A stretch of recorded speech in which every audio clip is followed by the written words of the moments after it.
waxaana loo baahan yahay sida saxda ah haddaysan yani cillad xanuun aysan jirin in ninkii xaaskiisa asbuucii 3 jeer ay sariirta ku kulmaan ama 2 jeer ugu yaraan mar oo kale ay kulmaan gabadhihii Facebook bay ku jirtaa ama TikTok bay ku jirtaa ama waxay ku jirtaa waxaan loo yaqaan Snapchat friends bay leedahay friends yaa kamid ah wiilal badan baa kamid ah isna aqoonin wiil bay online ka baratay ama daris bay yihiin ama waxbay isla bartaan saaxiibada marka tirada markay gabdhaha sameeysato maxaa xigaya markuu wax soo geliyo like u saar u qosol comment u saar oo normal ah ninkii marka mar walba Facebook uu galaya wuxuu arkaya xaaskiisiyo oo hebel uu yaqaano ama uu garanayo like u saaraysa ama u qoslaysa ama comment u sameynaysa wiilkii Sheekh Shucayb waxaad ka mid tahay culimada Soomaaliyeed ee kuwooda waaweyn macadka Bayaan Research Centerna madax baad u tahay mudooyinkan dambe qoysaska Soomaaliyeed waliba kuwa ku nool wadamadan reer galbeedka waxaad moodaa inay burburayaan xagga dhismaha qoyska ama waxa la yiraahdo furitaanku inuu ku badan yahay qoysaska furitaanka markaan u soo laabano waxaa jirta waxa la yiraahdo emotional force ama furitaanka aamusan inuu ku badan yahay bulshooyinkeena oo ah laba qof oo isqabta haddana kala aamusan gurina ku wada nool sheekh maxaa keenay laba qof oo guri ku wada nool inaysan wada hadlin ama aysan magaranaysaa ninkii oo san gabadhii oo naagaysanin ayaduna wax waajibaad ku ah aysan gudanin maxaa keeni kara maxaa lagu gartaa in lamaanuhu inay maxay ku garan karaa inay xaaladda noocaas ku jiraan iyo sidee looga bixi karaa xaaladda noocaas bismillaah mahad cali aad baa u mahadsan tahay runtii su'aashaas waa su'aal aad iyo aad u weyn bulshada Soomaaliyeed iyo ummadda Soomaaliyeed aad buu ugu soo badanaya furitaanka markaad fiirisid masaajidada iyo maxkamadaha iyo dacwooyinka taga dawladaha u taga aad buu u badan yahay ka waxa ka sii daran sida tilmaamtay furitaanka loo yaqaano furitaanka aamusan ama at-talaaq al-aatifi ama waxa loo yaqaan furitaanka shibanaha ama waxa la dhigi karaa afka qalad lagu dhigi karaa emotional separate ama emotional divorce ka waxa lagu gartaa calaamado u ah calaamado aad u badan laakiin afar baan ka sheegi karaa waxa kamid ah oo koow ah calaamada koobaad labada qof oo isqaba oo lamaanaha ah in ay jir ahaan iyo emotional ahaan u kala fogaadaan taasoo macnaheedu ay tahay ninku inuusan xaaskiisa taabanin salaamin dhunkanin laabta gashanin u kala fogaadaan emotional communication kooda uu yaraado waxa kale oo calaamad u ah in xagga gogosha aysan isku arkin mar badan waxa ku arkaysaa community-ga markaad xalin khilaafaadkooda aad fiirisid laba qof oo isqabo oo Ilaahay subhanahu wa ta'ala isku xalaaleeyay sanad aan ninku xaaskiisa arkin marar qaar kood waxay ku leeyihiin 2 sano ninka gabadhiisa muusan ma aragta xalaashanin arrimahaas oo kale runtii waa cilada koobaad waxaana loo baahan yahay sida saxda ah haddaysan yani cillad xanuun aysan jirin in ninkii xaaskiisa asbuucii 3 jeer ay sariirta ku kulmaan ama 2 jeer ugu yaraan mar oo kale ay kulmaan lianna qofka bilaadanka ah wuxuu leeyahay dareen buu leeyahay dareenka haddaan la dharjin la ishbaacinin waxay keentaa cilladahaas hadda aan sheegnay mid kamid ah weeye calaamada labaad waxa lagu gartaa labada qof inay mar walba is eedeeyaan isnaqdiyaan ma aragtay ay gar isku dhigtaan calaamada saddexaad oo muhiimka waxa weeye lagu garto in labada qof oo isqaba ama lamaanaha ah ay dareemaan kalinimo ninkana wuxuu dareemayaa kalinimo gabadhina waxay dareemaysaa lonely iyo kalinimo ay dareemaysaa gurigana waa lagu wada nool yahay calaamada afraad waxa weeye in ninka iyo xaaskiisuba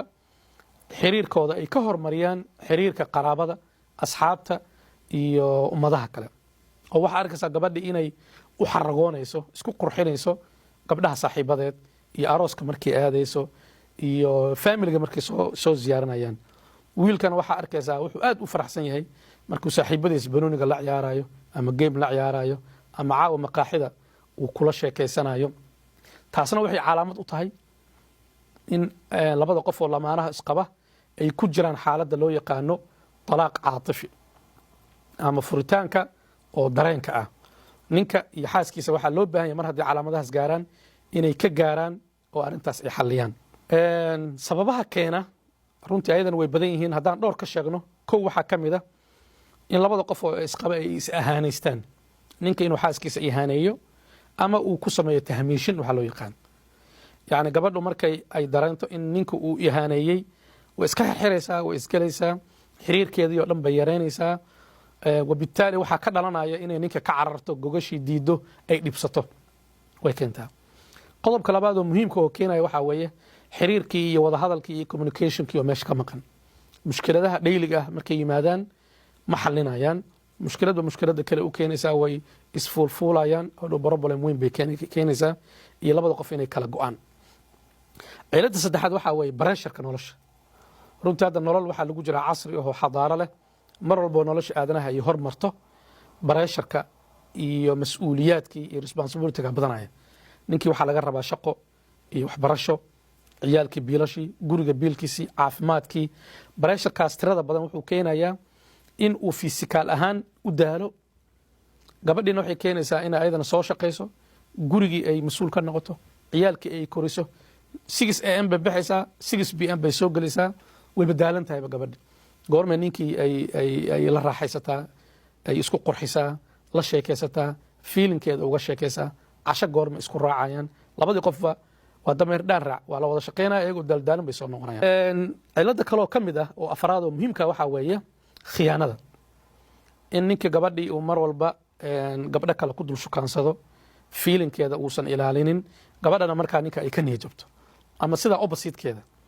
uu ninku mar walba dareemayo in gabadhiisa ay xiriiro kale leedahay uu asna uu iska xiro ayadana way keentaa cilada sababta shanaad waxaan ku tilmaami karaa oo aadka muhiimka u ah hadda waaqiceenana laga garan karo in